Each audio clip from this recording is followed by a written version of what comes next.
I did try my best. Tamim ইকবালের জন্য এই মুহূর্তে আন্তর্জাতিক ক্রিকেটে ফেরা খুবই কঠিন। তিনি নিজেও ফিরতে চান না।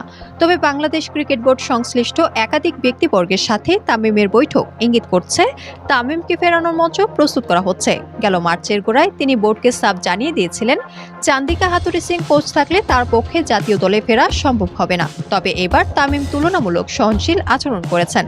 বিসিবি সূত্রে জানা গেছে, দলের কোচিং স্টাফ ও জুনিয়র ক্রিকেটারদের কাছ থেকে অভিজ্ঞ ও সিনিয়র ক্রিকেটার হিসেবে যথাযথ সম্মান নাকি তামিম পান না। আর এটাই তার সকল ক্ষোভের কারণ। জাতীয় দল থেকেও এ কারণেই নিজেকে দূরে সরিয়ে রেখেছেন।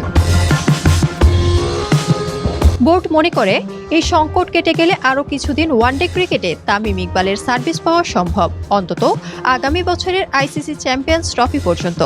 আর ফিটনেস ইস্যু বিবেচনা করে তামিম ইকবালের টেস্ট ক্যারিয়ারের ইতি টেনে দেওয়া যায় এখানেই। তামিম ও বিসিবি কেউই মনে করে না তামিমের পক্ষে আর টেস্ট খেলা সম্ভব। ঈদের পর তামিম জাতীয় দলের অধিনায়ক নাজমুল হোসেন শান্ত ও ক্রিকেট অপারেশনস কমিটির চেয়ারম্যান জালাল ইউনুসের সাথে সৌজন্য সাক্ষাৎ করেন। তবে সেই সাক্ষাতের আদ্যোপান্ত জানা যায়নি। বিসিবির আরেক পরিচালক এনায়েত হোসেন সিরাজও তামিমের সঙ্গে কথা বলেছেন। 22 এপ্রিল ঢাকায় ফেভারিট কোচ হাথুরু সিংহে, তখন তারও বসার কথা তামিমের সাথে। এরপর আবারও ক্রিকেট অপারেশনস চেয়ারম্যানের সাথে বসবেন জিম্বাবুয়ে সিরিজের পর। সেই বৈঠকের ফলাফল যাবে বোর্ড সভাপতি ও মাননীয় ক্রীড়ামন্ত্রী নাজমুল হাসান পাপনের টেবিলে। সেখান থেকে আসবে চূড়ান্ত সিদ্ধান্ত। যদিও এর আগেও বাংলাদেশ প্রিমিয়ার লিগ শেষে চূড়ান্ত সিদ্ধান্ত জানানোর কথা ছিল তামিমের, সেই কথা সাবেক এই অধিনায়ক রাখেননি।